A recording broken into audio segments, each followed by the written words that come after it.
Every one of us are looking for the meaning of life. I don't think there's a person alive that doesn't at one point think to him or herself, what's the point of all of this? Well, Solomon in Ecclesiastes chapter 1 had that same thinking. He wrote, "Vanity of vanities, says the preacher, vanities of vanities, all is vanity. What profit has a man from all his labor, in which he toils under the sun? One generation passes away and another generation comes, but the earth abides forever.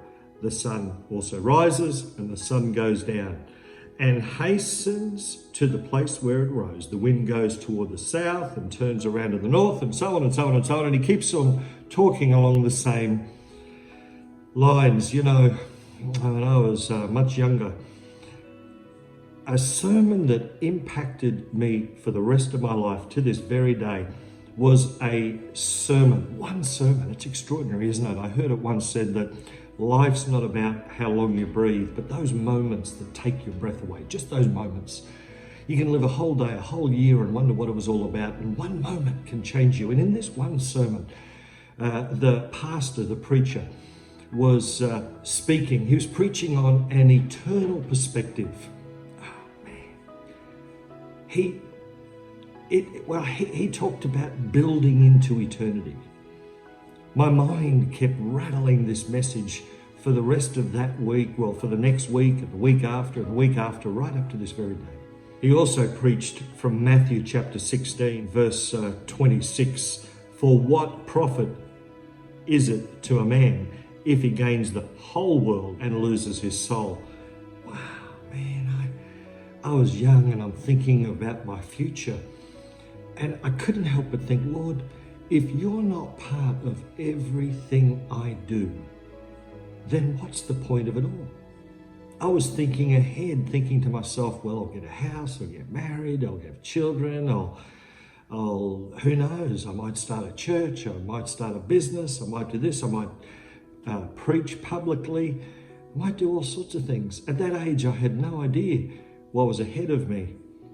But I certainly know at this age what's behind me, and I got a pretty good idea of what's ahead of me, because I resolved in my heart and in my mind at that age, whether I was to get married or buy a house, have children, get a nice car, or whatever it was, that none of those things were without value.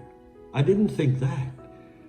But I did think, what is the point of all of those things if I'm not building into eternity, and if Jesus Christ is not part of everything I do? Everything truly is passing, and the older I get, the more I realize now I have less ahead of me than what's behind me, in this earth, on this earth anyway. And then, of course, I was led to this passage, "Therefore we do not lose heart, even though our outward man is perishing, yet the inward man is being renewed day by day." That's the inward man. That's the man or the woman that has an eternal perspective. They're building into their eternal future with the Lord. They're growing, they're maturing. They know that the value of life is not found in temporal things, but in eternal things. And that which is temporal, although passing, is given greater value for a man or a woman that understands not only where they came from, but where they're going. 2 Corinthians chapter 4, verse 16, and we're up to 17. "For our light affliction, which is but for a moment, is working for us a far more exceeding and eternal weight of glory."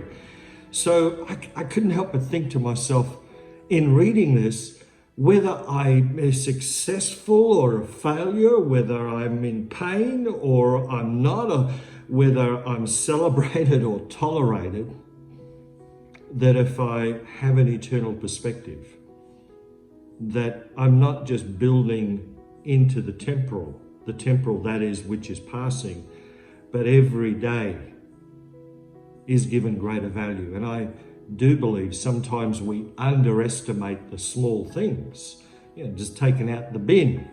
Well, you might think, well, what's the big deal of that? I believe if we have an eternal perspective, then we're doing things from a better perspective.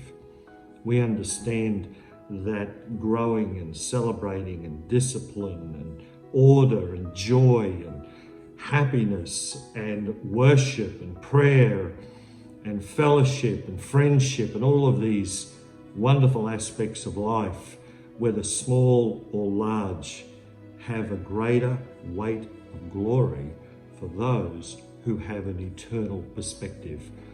I couldn't help but think to myself way back then as I do today, what is the point of life if there was no God?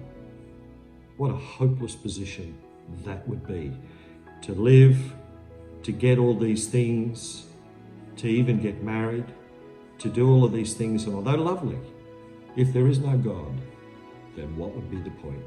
Because I have found that life and even the breath that I breathe has greater value for living when I know Jesus Christ is at the center of all I do.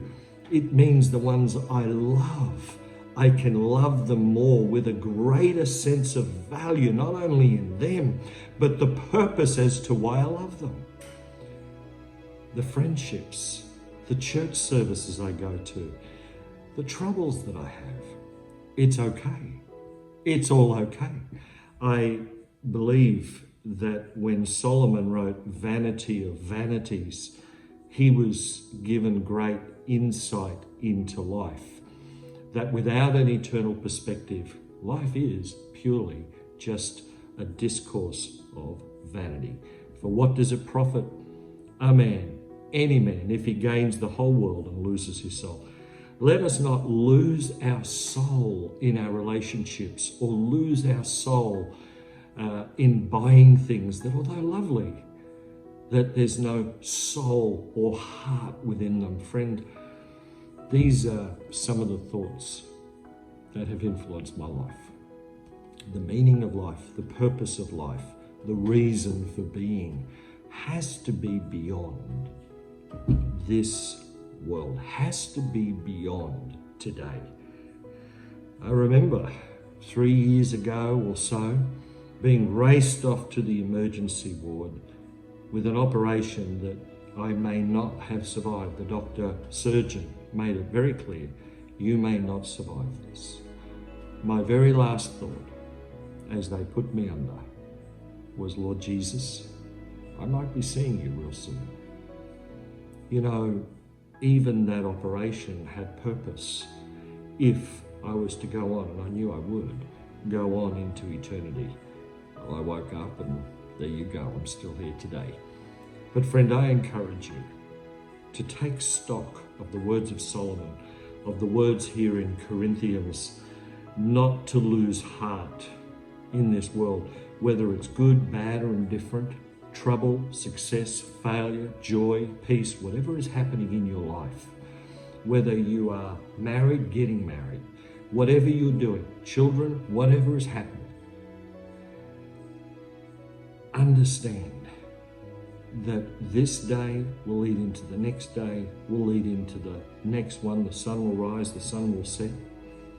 And all of these things, although passing, we who understand that there is an eternity place greater weight and greater value in every day, because we understand the meaning and the purpose of life, that we're walking together and together with Jesus.